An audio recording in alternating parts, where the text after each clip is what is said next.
Este proyecto aterriza en nuestra casa de la mano de dos entidades como el Hospital Clínico y el Hospital de San Juan de Dios. No podía tener mejores avales y la verdad es que desde el punto de vista humano nos cautivó desde el principio. Doy también la bienvenida a todos los que estáis aquí presentes y a los que nos seguís telemáticamente, que seguramente son muchos más y que lamentablemente no pueden estar presentes. Este proyecto, como se decía, encaja por la historia, pero yo creo que encaja especialmente por el futuro, por los dos ámbitos.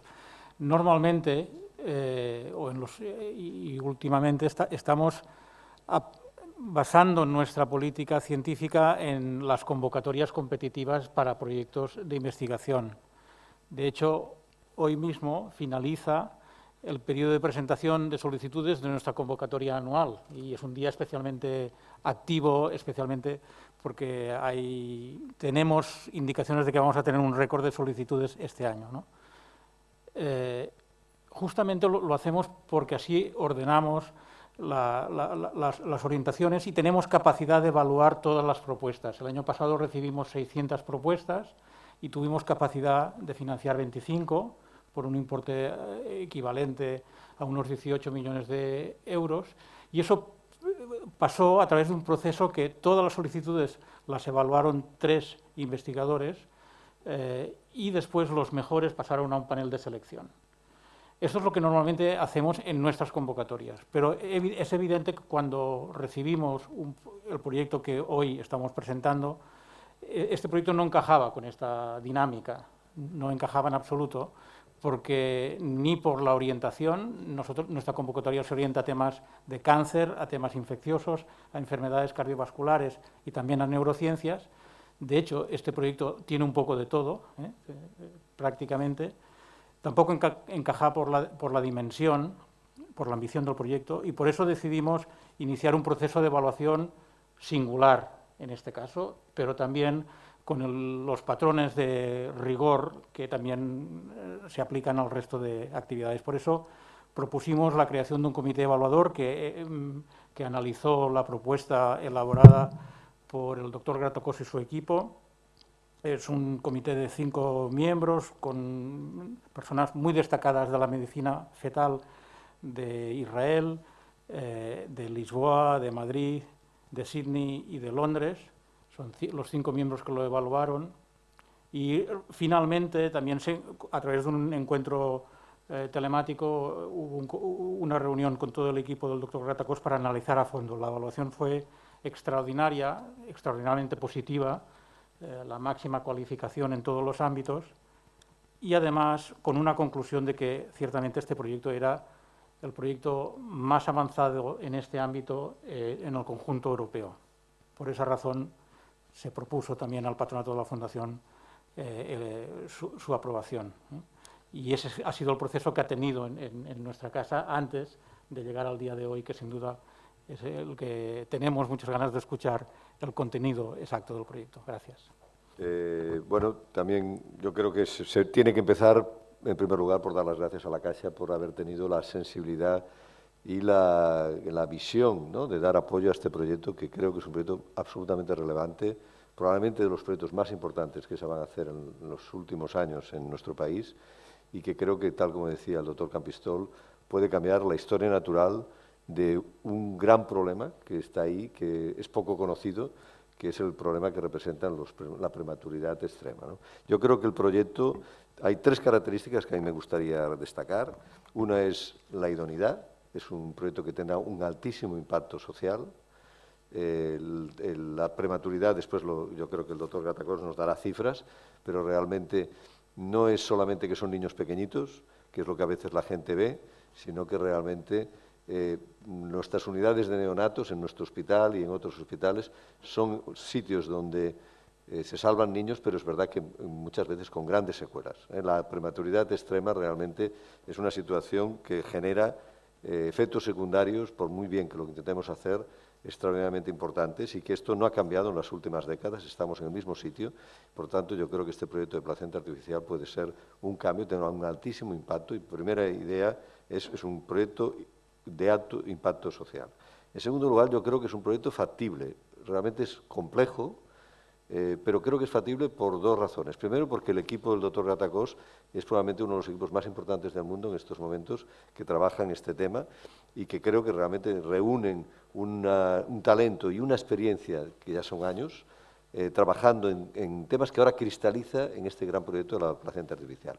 Y eso es un tema muy relevante. La otra, yo creo, otro aspecto importante para la factibilidad del proyecto son las dos instituciones que estamos detrás. Es decir, no está bien que lo digamos, pero es verdad que son dos instituciones con mucha historia y hemos de pensar que, además del equipo del doctor Gatacós, estos niños, cuando estén en esta placenta artificial, requerirán de múltiples especialistas para poder tirar adelante. Necesitarán neurólogos, cardiólogos, endocrinos, expertos en nutrición.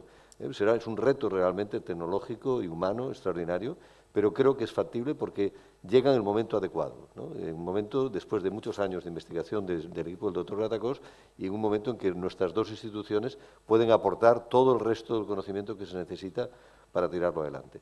Y el tercer elemento que yo creo que hace este proyecto tan singular es que yo creo que es un proyecto disruptivo de país. No hemos de considerar un proyecto de las dos instituciones, sino que realmente es un proyecto que puede cambiar la visibilidad también de nuestra ciudad y del país, en un momento que además yo creo que necesitamos noticias positivas, necesitamos pensar en otras cosas que no sea solamente la pandemia, y yo creo que es también una luz, ¿no?, en el horizonte, ¿no?, que nos puede hacer pensar que en nuestro país también es posible que tengamos aspectos positivos y que podamos tirar adelante proyectos que sean realmente disruptivos a nivel mundial. Por tanto, yo creo que tiene un alto impacto, es factible y tiene una importancia que va más allá de las instituciones, una importancia a nivel de país, y por tanto yo creo que es un gran día. Repito, las gracias a la Caixa por haber dado apoyo a este gran proyecto. Yo les voy a dar 4 cifras prácticas, a situar un poco el problema y a dar 4 pinceladas de lo que se trata el proyecto, que es un proyecto de complejidad, como se ha explicado, y que lo debemos plantear a años vista, como les explicaré a continuación. Creo que soy yo que puedo pasar esto. Para situar el problema, hay cosas que todavía no podemos solucionar. Hay cosas que por mucho dinero que tengas no las puedes comprar, y una de ellas es la salud. Y realmente uno de los grandes problemas que tenemos en la actualidad, todavía no resueltos, entre muchos otros, obviamente, pero si nos centramos en el campo de la reproducción humana, es que, si bien afortunadamente la mayoría de los embarazos van bien y evolucionan bien, todavía quedan algunos problemas importantes. Todavía hay muchos niños que nacen con 6 meses o menos de gestación. No hay una línea mágica que yo les pueda decir son 27 semanas, son 28, son 26.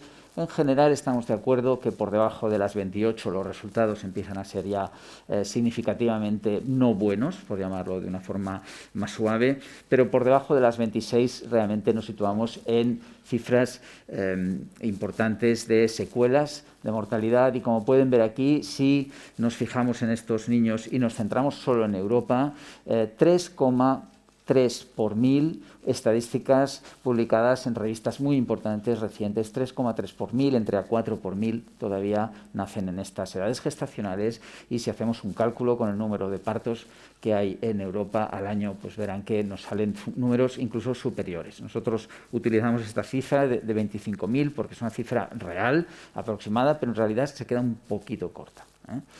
Por tanto, esto es un problema que tenemos que mejorar, porque todavía no conseguimos tasas de supervivencia suficientes, y lo más importante, estos niños todavía van a tener unas secuelas importantes que les van a acompañar el resto de su vida a ellos y a sus familias. Y además no hemos mejorado esta situación. Publicaciones recientes, grandes revistas, centros altísimamente desarrollados reportan que en 20 años no hemos cambiado la capacidad de mejorar. ¿Cuál es la razón de que no hayamos podido cambiar esto? Que hemos llegado al límite de la biología. El feto, cuando está dentro de su madre, está preparado para vivir dentro de su madre. Tiene que respirar a través de la madre, tiene que comer a través de la madre. En un momento dado podemos desafiar a la naturaleza, sacarlo antes del momento en el que la naturaleza tenía previsto, que era los 9 meses, y gracias a la ayuda médica podemos ayudarle a vivir. Pero hay un momento en el que la biología nos dice: a partir de aquí ya no puedes pasar, porque aquí ya no hay pulmones, y si queremos que este bebé respire, no tenemos pulmones para darle oxígeno, si queremos que coma no tenemos intestinos. Y en ese sentido, cuando intentamos hacerlo sobrevivir, necesitamos ser muy agresivos. A veces conseguimos que sobreviva, pero a costa de unas secuelas importantes. Y esta es la razón y lo que nos lleva pues, a plantear una solución disruptiva, una solución que no sea vamos a apurar más lo que tenemos, sino que nos cambie la forma de ver el problema.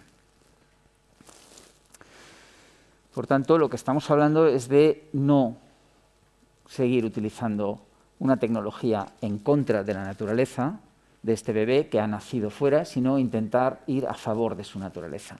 Intentar conseguir que este feto viva en unas condiciones lo más fetales posible, como si estuviese dentro de su madre. Para ello podemos mantenerlo en un medio líquido, podemos hacer que no tenga que alimentarse y que no tenga que respirar por unos pulmones que no están preparados para ello, que ni tienen el tamaño ni tienen la estructura para hacerlo. Esto es una idea antigua, de hecho ya hace 60, 70 años que se empezó a hablar de esta idea. Es una idea intuitiva. Si estos bebés nos cuesta tanto hacerlos sobrevivir, no podríamos mantenerlos en un medio más natural. Pero es una idea extraordinariamente difícil de llevar a cabo, es muy compleja. Porque la naturaleza, cuando se diseñó, no se pensaba en que llegaríamos al nivel de complejidad y de seguridad en la salud que tenemos ahora. Y por tanto, tener que engañar a un sistema tan perfecto como el embarazo humano y hacerle creer al feto, a toda su biología, que en realidad no ha salido de su madre, es muy complicado. Estamos preparados para, al salir de nuestra madre, cambiar toda nuestra manera de funcionar. Toda nuestra circulación cambia, nuestra forma de la sangre que pasa por los pulmones, la sangre que pasa por el cerebro.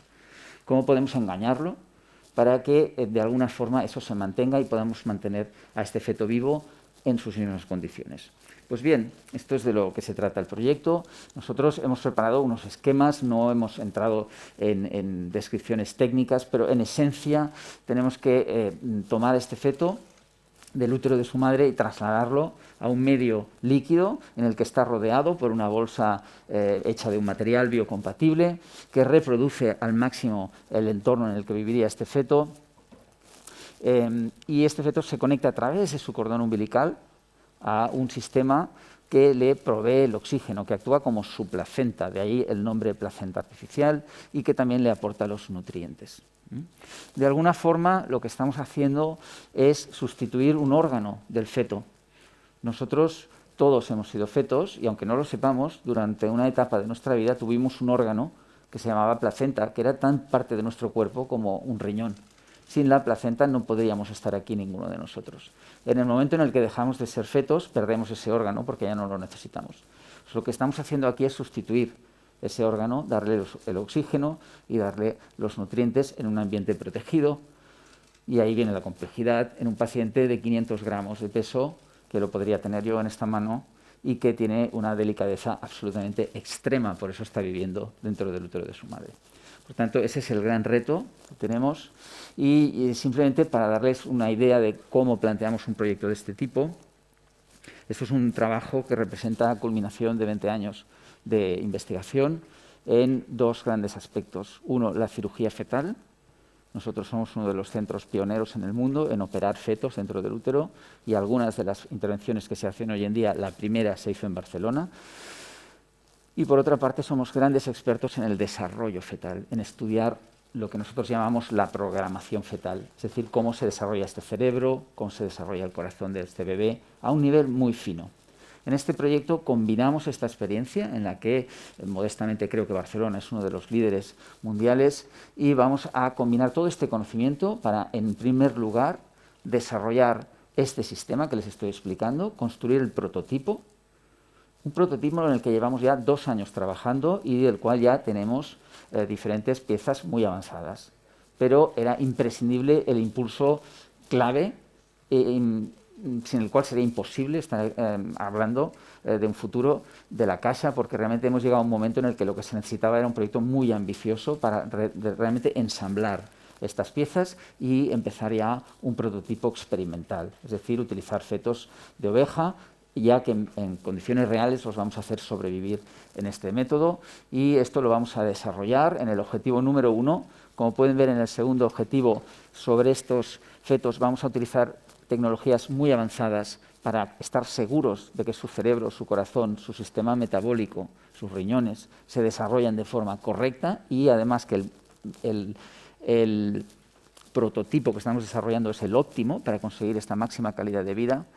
Y esto lo vamos a hacer, si miran la flecha de arriba, en una fase que va a durar 2 años y medio, 3, en la cual nos hemos planteado unos indicadores de éxito, que vamos a intentar mantener a un feto vivo durante un mes dentro de este útero artificial, que vamos a conseguir sacarlo fuera y que respire y que haga una vida normal, y que vamos a poder demostrar que su cerebro, su corazón y otros sistemas críticos se han desarrollado adecuadamente. Si conseguimos todo esto, pasaríamos a la segunda fase, en la cual empezaríamos a preparar los pasos necesarios para un paso a clínica, y esto pertenecería ya a la segunda fase de este proyecto. En este momento lo que hemos cerrado de forma muy concreta es esta primera fase. Tenemos claro, obviamente, lo que haríamos en la segunda, pero las incertidumbres y la magnitud del proyecto hacen mucho más prudente concentrarnos en este momento en esta primera fase. En esencia, estas son las pinceladas fundamentales. Yo, para finalizar, simplemente pues, me gustaría remarcar de nuevo pues, 2 o 3 ideas. Una muy importante es que la que he dicho al principio. Esto es un proyecto muy grande, no solo excede a una persona, que es obvio esto, es que además excede a las instituciones que lo representan. Es un proyecto de país, como han dicho muy bien. Hay muchos centros tecnológicos que van a estar involucrados. Creo que en la nota de prensa se han mencionado, no voy a decirlos porque seguro que me olvido alguno, y otros que van a estar. Tenemos el privilegio de vivir en Barcelona. Barcelona es uno de los entornos médico-tecnológicos más potentes de Europa en este momento, y tenemos centros de excelencia tecnológica que están todos involucrados en este proyecto. Por tanto, vamos a incorporar aquí una excelencia única que nos va a permitir avanzar muy rápido. Creo que es un ejemplo magnífico de lo que representa la combinación de las iniciativas públicas y privadas, sin las cuales es imposible hacer ningún gran proyecto, y creo que es importante remarcar esto en un momento como el que estamos. Creo que es una oportunidad única para nuestra sociedad. Barcelona, Cataluña, España, Europa, es una oportunidad única por los motivos que les he dicho. Esto es un proyecto que va a traer inversiones, va a representar avances en el desarrollo tecnológico. Es de las cosas más apasionantes que se pueden hacer en este momento en medicina, y por tanto, una vez más, creo que es un gran privilegio que tenemos y una gran responsabilidad que creo que las instituciones estarán a la altura. Y finalmente, no quiero dejar de decir que por motivos obvios este es un proyecto que tiene implicaciones bioéticas, pero es importante explicarlo bien. No estamos hablando ni de embarazo artificial ni de reproducción asistida. Estamos hablando de un bebé que existe, un bebé que tiene 6 meses, que tenemos que sacarlo fuera, y en este momento lo ponemos en una unidad de cuidados intensivos con 25 bombas de medicación. Es decir, lo que estamos intentando hacer es llevarlo a un entorno mucho más protegido. Y es muy difícil. Has de hacer una gran inversión tecnológica para ser menos invasivo. Realmente es mucho más difícil ser poco invasivo que ser invasivo. Y hacia ahí va la medicina actual, y este proyecto está en esta línea. Pero sí, evidentemente, tiene implicaciones y, por tanto, una parte muy importante del proyecto, un paquete de trabajo, un work package, como se llama en la terminología más habitual, se dedica únicamente a valorar estos aspectos. Se ha encargado a expertos en bioética, antropología, sociología de la reproducción, que van a coordinar este proyecto con grupos de expertos, con pacientes, con familias de diferentes tipos, y entre todos vamos a decidir cómo hacemos esto. Es decir, no lo vamos a hacer si no lo hacemos entre todos. Y este es, creo que también un concepto y un valor muy importante que hay que poner aquí. Yo soy madre de Lucía y de Mateo. Mateo, el pequeño de los dos, que actualmente tiene 6 años, fue diagnosticado con una enfermedad rara congénita, potencialmente incompatible con la vida, la hernia diafragmática congénita. Básicamente nació con un agujero en el diafragma, y por lo tanto todos los órganos que están a nivel abdominal pasan por el agujero y están a nivel torácico, y por lo tanto los pulmones no se desarrollan. Órganos, evidentemente, totalmente necesarios para vivir. Fue intervenido prenatalmente en la semana 30 por el doctor Gratacós, no una, sino 2 veces. El doctor le realizó una oclusión traqueal fetoscópica, que supone insertar un balón en la tráqueo para intentar mejorar el crecimiento pulmonar y, por lo tanto, su pronóstico al nacer. Este balón se deja durante 3 semanas, durante el cual mi hijo fue monitorizado cada semana, y a la tercera semana se le retira el balón también mediante fetoscopio. La posibilidad de ruptura de bolsa al insertar y al retirar el balón es altísimo, con el consiguiente riesgo de que Mateo lo hubiera tenido muy difícil para sobrevivir a las 30 semanas sin pulmones desarrollados, con una hipertensión altísima y con un peso bajísimo. Yo tuve suerte, y es verdad que Mateo esperó un poco para nacer, ¿no? Y Mateo está aquí hoy. Pero muchas otras familias que conozco y con las que he convivido no han tenido esta suerte. Una vez pasado el punto este de la intervención, lo importante es asegurar, como han venido diciendo, que el embarazo sea lo más a término posible. Cuanto antes nazca mi hijo, en este caso Mateo, menos posibilidades tendría de sobrevivir. De hecho, sus posibilidades de sobrevivir al nacer en un embarazo a término, en mi caso, eran de un 10%.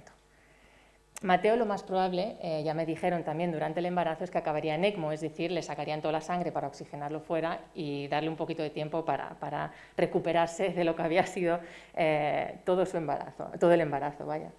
Pero para esta opción tenía que asegurar llegar lo más a término posible, puesto que la ECMO no es una intervención fácil y necesita que el bebé sea y pese lo máximo posible. Por desgracia nació antes de lo esperado, de hecho nació muerto, nació sin llorar, lo tuvieron que reanimar y muy justo de peso. Le pudieron poner ECMO, eso sí, sin embargo le tuvieron que romper la clavícula al ponérsela y al quitársela no le pudieron reconstruir la yugular y también le dañaron el nervio frénico del diafragma derecho, es decir, el diafragma que a priori le funcionaba y que le iba a ayudar para respirar a lo largo de la vida. Y todo por el poco peso con el que nació. Seguramente si hubiera nacido más tarde hubiera pesado más y es posible que todo hubiera sido más sencillo y menos traumático. Pero claro, uno no elige, y en esto creo firmemente, ¿no? Que no, ni elige cuando nace ni las cartas que se le es servido al nacer. Sí que tengo claro, y esto sí, que si hubiera podido reducir las variables de incertidumbre durante todo mi embarazo lo hubiera hecho. Si eso hubiera supuesto evitar muchas de las secuelas que hoy, con 6 años, Mateo sigue teniendo. Mateo estuvo 7 meses en la UCI al nacer, en Sant Joan de Déu, y en ese tiempo, por desgracia, vimos fallecer muchos niños por nacer antes de tiempo. Y eso no es justo, ni para los niños ni para las familias que lo padecen. Así que, para mí, y con el peso que llevo, digamos, representando a todas esas padres, madres, familias que pasan por situaciones similares, la existencia de un proyecto como este supone la posibilidad, en cierta manera, de borrar, ¿no?, paulatinamente la frontera entre la vida y la muerte a la que tantas veces nos hemos acercado en lo que lleva de vida a mi hijo. La investigación, creo firmemente también, que constituye la piedra angular del devenir de cualquier enfermedad, pero más en aquellas determinadas o altamente influenciadas por cómo venimos al mundo. Es decir, un inicio repleto de obstáculos y dificultades, como los bebés prematuros de prematuridad extrema o mi hijo. Los bebés que nacen de manera prematura o que requieren intervenciones prenatales, todos tendrían mejor pronóstico si la etapa prenatal estuviera más controlada y se redujeran las variables de riesgo. Replicar el entorno placentario, un entorno seguro, cálido, donde, siempre lo he dicho, ¿no?, durante mi embarazo,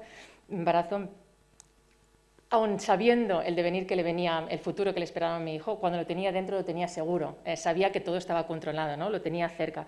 Por lo tanto, el poder replicar el entorno placentario, aunque fuese fuera de mí, a priori permitiría manipular el bebé en un entorno controlado. Podrías estabilizar parámetros, temperatura, asegurar un crecimiento, niveles de oxígeno, estrés fetal, todas aquellas cosas que no pude controlar yo en el mío, y con esto reduces potencialmente secuelas en el desarrollo posterior, sobre todo secuelas cognitivas, que como he vivido son las que más han afectado a mi hijo. Y con esto también podrías asegurar embarazos a término, que por consecuencia suponen ver niños nacer con más peso, más estables y más desarrollados. Así ya para acabar, como madre, el instinto protector no te sale al nacer, sino cuando te dicen que estás embarazada. Y desde ese primer minuto harías lo que fuese por esa personita que llevas dentro. Así que como madre cuyo embarazo fue de riesgo, que la intervinieron prenatalmente con un alto riesgo de ruptura de bolsa en varios momentos y que el bajo peso de mi hijo al nacer fue un aspecto determinante para el resto de su vida. De hecho, después de 7 meses en la UCI nos fuimos a casa con oxígeno, sonda nasográfica, con una traqueotomía, con un respirador que llevaba 24 horas durante los primeros 3 años de su vida y que sigue llevando para dormir. con una hipotonía global, una escoliosis, y que actualmente convivimos con discapacidad cognitiva e intelectual juntamente con un trastorno del espectro autista, y por no mencionar todo lo que ha supuesto para la familia, tanto mi marido como mi hija mayor, simplemente el poder darle a los niños prematuros extremos, a otros como mi hijo, una entrada a la vida más segura y menos traumática y con un futuro con muchos menos obstáculos y sobre todo muchísimo menos condicionada, para mí pues esto lo es todo. Y como me dijo un médico del equipo, del doctor Gratacós, el doctor Martínez, cuando era paciente ahí en la maternidad, y se me ha quedado grabado siempre, ¿no? Partimos de la base que en la medicina fetal no hay certezas, pero está claro y queda patente hoy que este proyecto es un muy buen punto de partido para reducir esa incertidumbre, ¿no?, en la medicina fetal. Gracias, Luisa, por tu testimonio de vida y por tu ejemplo, ¿no? Muchas gracias. Emocionante proyecto de vida, doctor Gratacós, doctor José María Campistol, doctor Manuel del Castillo. Muchas gracias por estar con nosotros. Vale la pena, vale la pena.